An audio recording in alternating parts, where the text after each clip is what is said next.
नमस्कार दोस्तों, welcome to study point. मैं हूं सौरभ शुक्ला।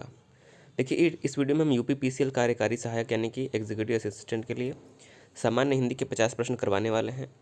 क्योंकि देखिए, आपके एग्जाम में जो है 55 प्रश्न हिंदी के मिलेंगे और यहाँ से आपका मेरिट में जो है बहुत योगदान होने वाला है।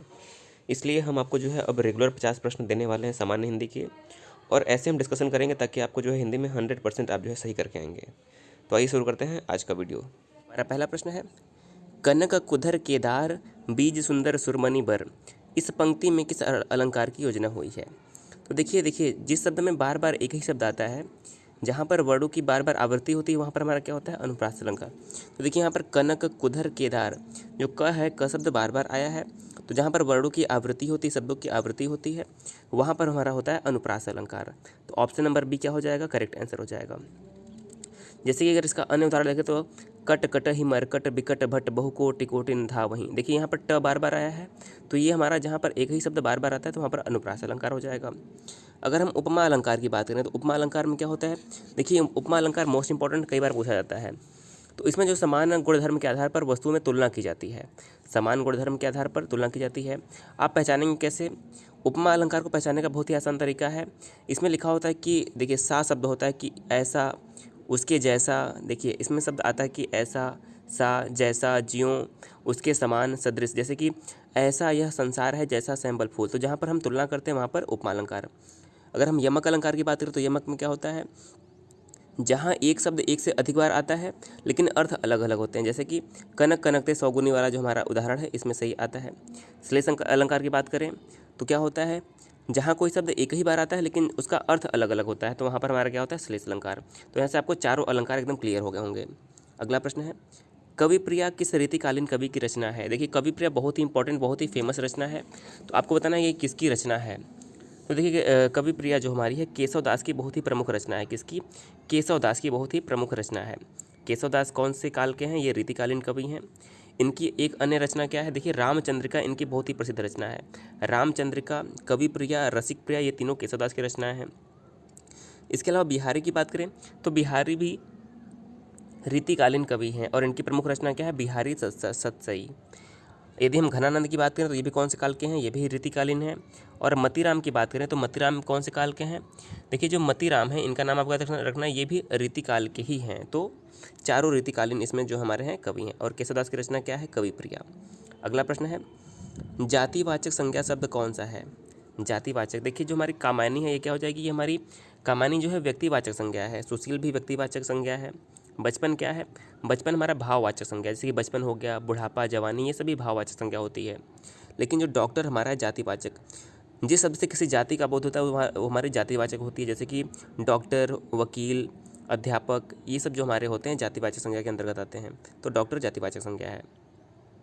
अगला प्रश्न है, कौन सा काव्य संग्रह सूर्यकांत त्रिपाठी निराला का नहीं है।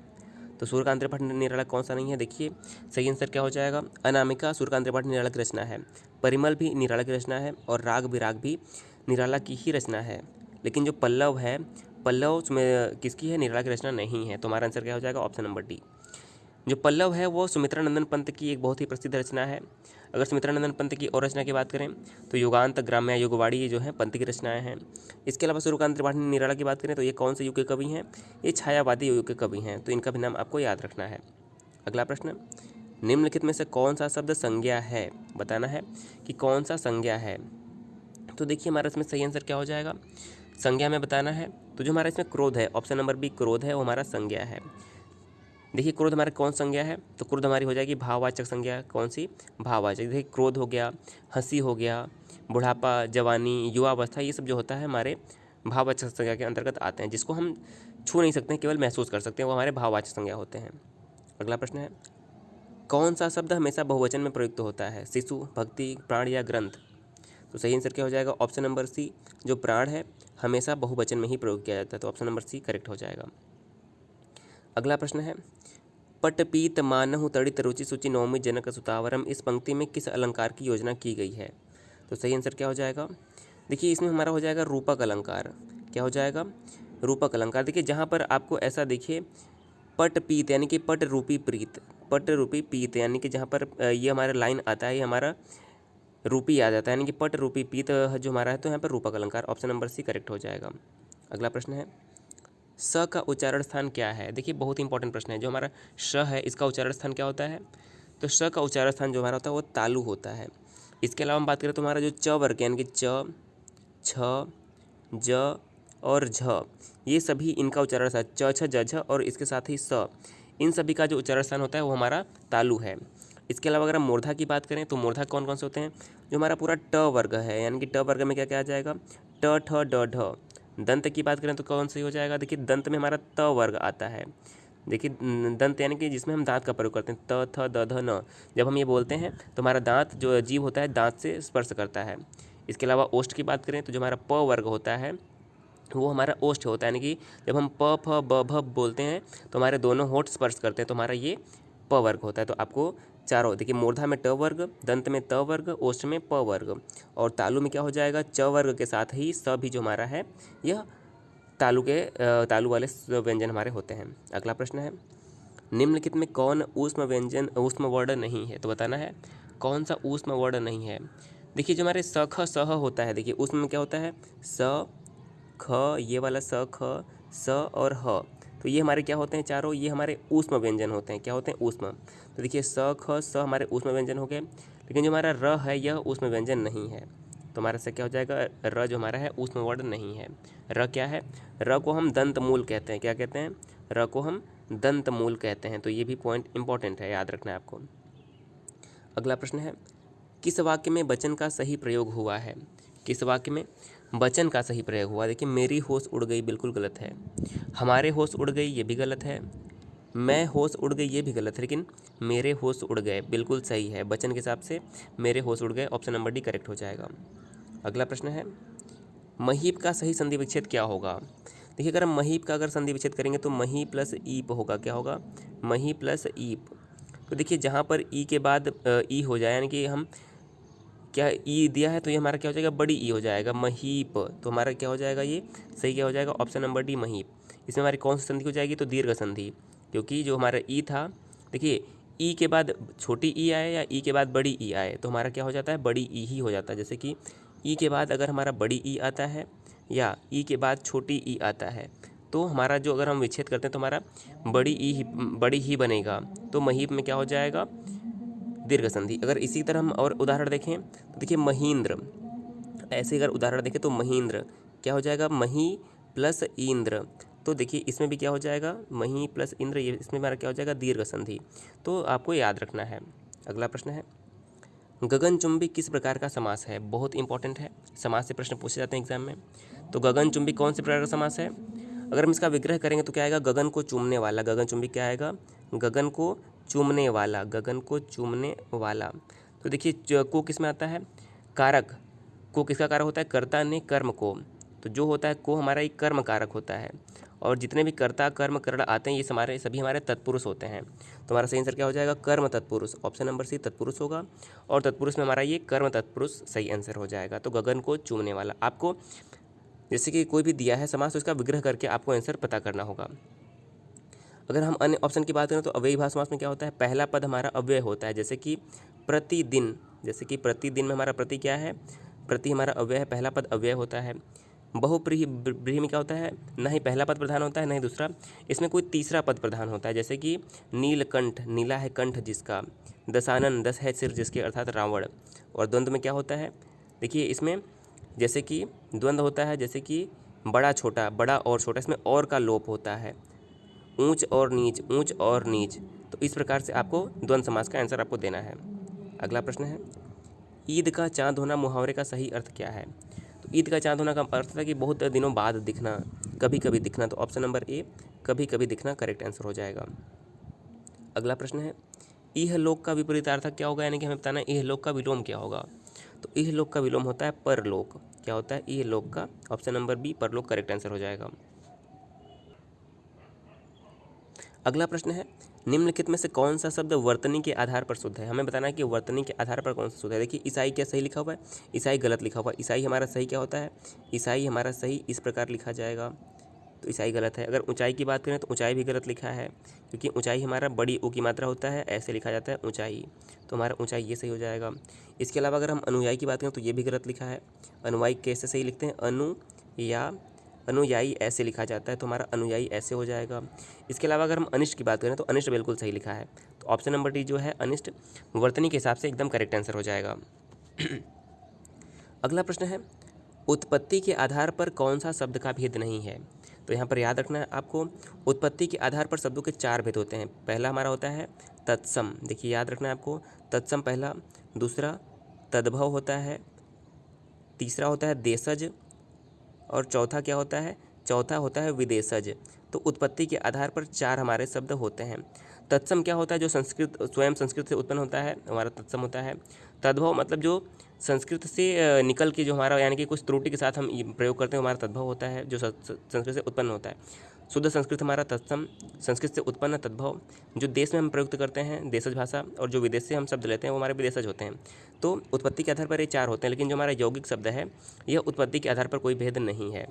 देखिए, रचना के आधार पर शब्द के 3 भेद होते हैं। कौन कौन से होते हैं? रचना के आधार पर एक होता है रूढ़ शब्द, यौगिक शब्द दूसरा होता है, और तीसरा होता है योग रूढ़।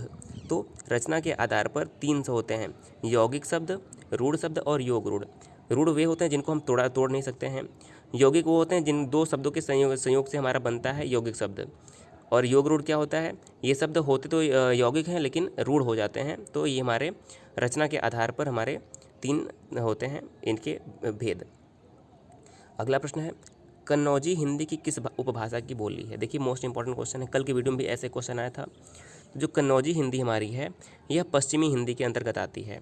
अगर हम पश्चिमी हिंदी की बात करें तो इसके अलावा क्या आती है? जो हमारी खड़ी बोली है वो भी किस में आती है? खड़ी बोली हो गई, ब्रज भाषा हो गया। देखिए, खड़ी बोली, ब्रज भाषा, कन्नौजी और बुंदेली। कन्नौजी के अलावा बुंदेली भी हमारी किस में आती है? पश्चिमी हिंदी। पूर्वी हिंदी की बात करें तो पूर्वी हिंदी में अवधी, बघेली और छत्तीसगढ़ी आती है। बिहारी हिंदी की बात करें तो बिहारी हिंदी में मगही, मैथिली और भोजपुरी आती है।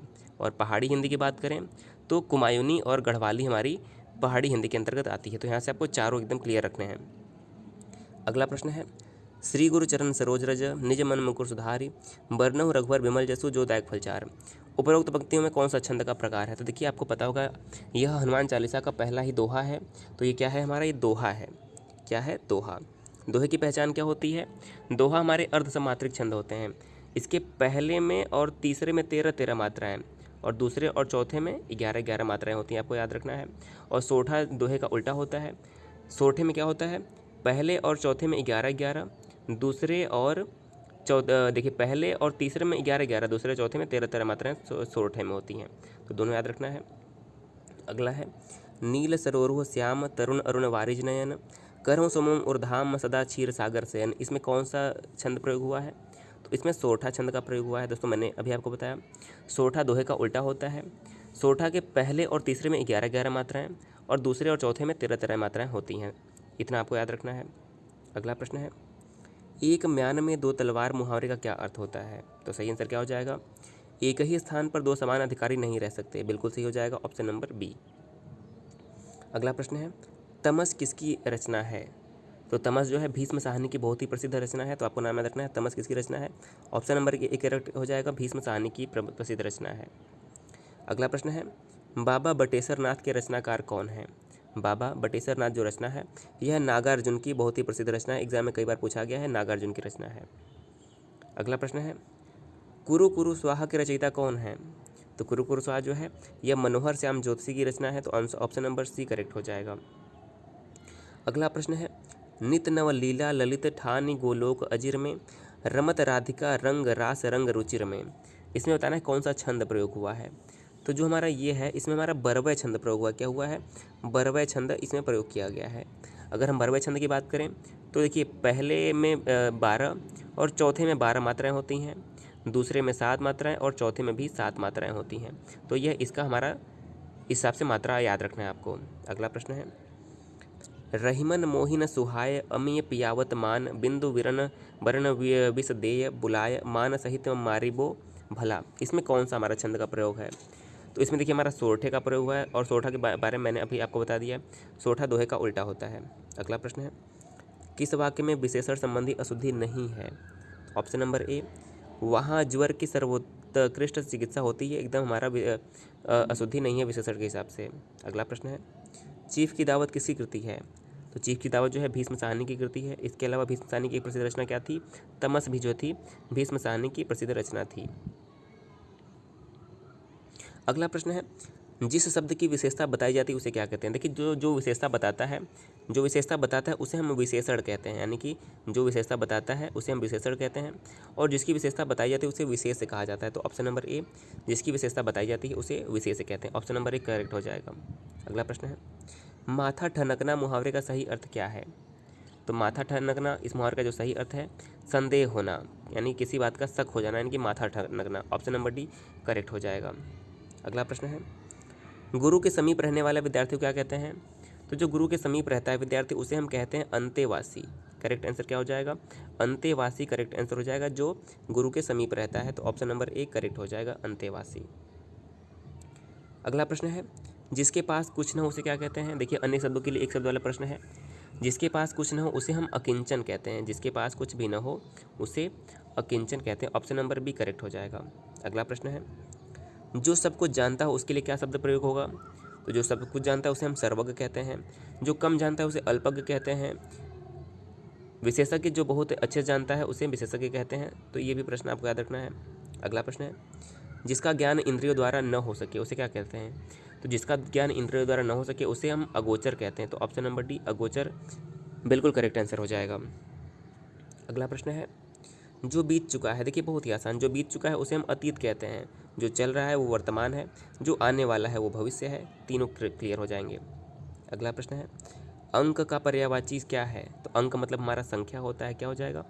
अंक मतलब संख्या, option number D correct answer हो जाएगा। अगला प्रश्न है, अभ्यस्त का पर्यायवाची बताना है। तो अभ्यस्त का मतलब होता है किसी भी काम में अभ्यस्त हो जाना, उस काम में आदि हो जाना, ऑप्शन नंबर सी आदि हो जाएगा।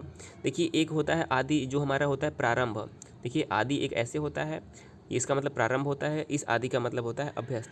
तो इस आदि का हमारा विपरीत क्या होता है? आदि का विपरीत होता है अंत, और अभ्यस्त का हमारा विलोम के पर्यायवाची क्या होता है? आदि। अरण्य का पर्यायवाची क्या है? देखिए अरण्य मतलब जंगल होता है, जंगल को हम क्या कहते हैं? वन हमारा जंगल होता है, कानन को भी हम जंगल कहते हैं, वन कानन अरण्य ये सभी हमारे क्या हैं? जंगल के पर्यायवाची। तो अरण्य मतलब कानन यानी कि वन होता है, ऑप्शन नंबर ए करेक्ट हो जाएगा। असुर का समानार्थी क्या होता है? तो असुर मतलब होता है राक्षस। इसका अन्य क्या हो जाएगा? जैसे कि निशाचर भी कहते हैं, यानी कि जो निशा यानी कि जो रात्रि में चलता है उसे निशाचर यानी कि राक्षस कहते हैं। तो ये भी इंपॉर्टेंट है, निशाचर राक्षस या असुर ये सभी एक समानार्थी हैं। अगला प्रश्न है, आनंद का पर्यायवाची क्या हो जाएगा? तो आनंद का पर्यायवाची होता है प्रमोद, खुशी। अगला प्रश्न है, अंगीठी का तत्सम रूप क्या है? देखिए अंगूठी जो है हमारा तद्भव है, इसका तत्सम क्या हो जाएगा? तो अंगीठी का जो तत्सम होता है अग्निष्ठिका, ऑप्शन नंबर सी अग्निष्ठिका जो है अंगीठी का तत्सम रूप है। अगला प्रश्न है, अंगूठी का तत्सम क्या है? अंगूठी का तत्सम होता है अंगुष्ठिका, ऑप्शन नंबर ए अंगुष्ठिका करेक्ट आंसर हो जाएगा। अगला प्रश्न है, अधजल गगरी छलकत जाए कहावत का सही अर्थ क्या होगा? तो देखिए बहुत ही आसान है, जो ओछा मनुष्य होता है वो अधिक दिखावा करता है। तो अधजल गगरी छलकत जाए का मतलब होता है कि अल्प ज्ञान का प्रदर्शन करना, यानी कि ज्ञान कम हो और दिखावा अधिक करना। तो अल्प ज्ञान का प्रदर्शन करेक्ट आंसर हो जाएगा। अगला प्रश्न है, यथार्थ का विपरीत क्या होता है? यानी कि विलोम बताना है। तो यथार्थ का विपरीत होता है आदर्श, यथार्थ का विपरीत आदर्श। अगला प्रश्न है, निम्न में कौन सूर्य का पर्यायवाची है? सूर्य का पर्यायवाची देखिए Divyanshu, option number D Divyanshu correct हो जाएगा। इसके अलावा हम बात करें तो भानु, देखिए भानु भी सूर्य का पर्यायवाची होता है, भानु, भास्कर, दिवाकर, आदित्य, अक ये सभी जो आर्क भी है ये सभी हमारा क्या है? सूर्य के पर्यायवाची है। भानु, दिवाकर, आदित्य, मार्तंड ये सभी जो है सूर्य के पर्यायवाची हैं। अब देखिए इन प्रश्नों में हम पहचानना है कि कौन सा वाक्य सही लिखा है। देखिए 4 वाक्य दिए हुए हैं, बताना है कौन सा वाक्य सही है। तो हमारा वाक्य क्या है? झूठा गवाही मत देना, इसका सही वाक्य क्या हो जाएगा? देखिए झूठा गवाही मत देना, ये तो वाक्य था, झूठा गवाही मत देना। इसका सही हो जाएगा झूठी गवाही मत देना। क्या हो जाएगा? झूठी गवाही मत देना जो है वो सही वाक्य हमारा हो जाएगा, ऑप्शन नंबर बी करेक्ट हो जाएगा। अब देखिए बताना है चारों में से सही कौन सा है। बचपन से हमने हिंदी बोला है, तो सही आंसर क्या हो जाएगा? बचपन से हमने हिंदी बोली है, क्या हो जाएगा? ऑप्शन नंबर ए करेक्ट हो जाएगा, बचपन से हमने हिंदी बोली है करेक्ट हो जाएगा। अगला प्रश्न देखिए इसमें भी बताना है कि कौन सा वाक्य सही है। उसने नौकरी छोड़ दिया, सही क्या हो जाएगा? उसने नौकरी छोड़ दी जो हमारा वाक्य होगा, उसने नौकरी छोड़ दी करेक्ट हो जाएगा। अगला प्रश्न है, संग्राम तथा करबला नाटक किसकी नाट्य कृति है? तो संग्राम और करबला जो है प्रेमचंद की नाट्य कृति है। प्रेमचंद से क्या आपको याद रखना है, प्रेमचंद को उपन्यास सम्राट कहते हैं। इनकी प्रसिद्ध उपन्यास क्या है, देखिए निर्मला इनकी प्रसिद्ध उपन्यास है। इसके अलावा गोदान इनका प्रसिद्ध उपन्यास है। इसके अलावा रंगभूमि, कर्मभूमि, सेवा सदन जो इनकी प्रसिद्ध उपन्यास है। प्रेमचंद की कहानी की बात करें तो देखिए मंत्र, पूस की रात, दो बैलों की जोड़ी, बड़े भाई साहब, नमक का दरोगा जो है इनकी प्रसिद्ध अन्य कहानियां हैं। जयशंकर प्रसाद की बात करें तो छायावादी कवि थे। इनकी प्रसिद्ध रचनाएं क्या, देखिए कामायनी जो इनका है महाकाव्य, आपको याद रखना है कामायनी एक महाकाव्य है जो कि जयशंकर प्रसाद द्वारा लिखा है। इसके अलावा जयशंकर प्रसाद ने बहुत ऐतिहासिक नाटक भी लिखे हैं, जैसे कि चंद्रगुप्त, स्कंदगुप्त, जन्मेजय का नाग यज्ञ, ये सब भी जयशंकर प्रसाद ने लिखा है।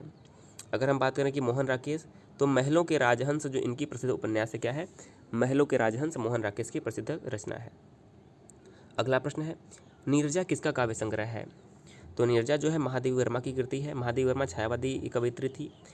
इसके अलावा महादेवी वर्मा की प्रसिद्ध कृति है निहार, नीरजा, रश्मि, सांध्य गीत जो है, ये सब महादेवी वर्मा की रचनाएं हैं।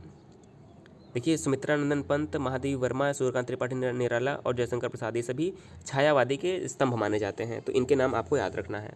और आज का हमारा अंतिम प्रश्न है गोपाल में कौन सा समास है, तो हमारा अगर गोपाल का हम अगर विच्छेद करें तो क्या आएगा, गो को पालता है जो, यानी कि गो का पालन जो करता है उसे हम क्या कहते हैं, गोपाल, यानी कि गौ का पालन करने वाला, गौ का पालन करने वाला अर्थात भगवान श्री कृष्ण। तो इसका सही आंसर क्या हो जाएगा, ये हमारा बहुव्रीहि समास हो जाएगा। गौ का पालन करने वाला अर्थात भगवान कृष्ण, जिसमें ना ही प्रथम पद प्रधान होता है ना ही उत्तर पद प्रधान होता है, इसमें अर्थ कोई और होता है, तो हमारा बहुव्रीहि समास होता है। अगर हम बहुव्रीहि का अन्य उदाहरण देखें तो देखिए हमारा क्या हो जाएगा, देखिए हमारा दशानन जो है, दशानन बहुत सही उदाहरण है बहुव्रीहि के लिए, यानी कि 10 है सिर जिसके अर्थात रावण। चतुरानन यानी कि 4 है सिर जिसके अर्थात ब्रह्मा। तो ऐसे ही जो हमारा होता है बहुव्रीहि समास होता है। अव्ययी भाव में क्या होता है, पहला पद जो होता है वो अव्यय होता है, जैसे कि प्रतिदिन होता है, निस्दिन, ये सभी हमारे अव्ययी भाव। द्विगु में क्या होता है, द्विगु समास में हमारा पहला पद संख्यावाचक होता है, जैसे कि त्रिभुवन मतलब 3 भवनों का समूह, चौराहा 4 राहों का समूह। द्वंद्व में क्या होता है, और का लोप होता है, जैसे कि दिन और रात, राजा और प्रजा, सुख और दुख। तो यहाँ से आपको जो चारों ऑप्शन है क्लियर हो जाएंगे। तो दोस्तों ये हिंदी के 50 प्रश्न थे जो कि काफ़ी इंपॉर्टेंट थे। वीडियो कैसा लगा दोस्तों हमें कमेंट करके जरूर बताइएगा। आपके लिए हम रेगुलर वीडियो ला रहे हैं दोस्तों। वीडियो को जरूर शेयर करिएगा। वीडियो देखने के लिए बहुत बहुत धन्यवाद।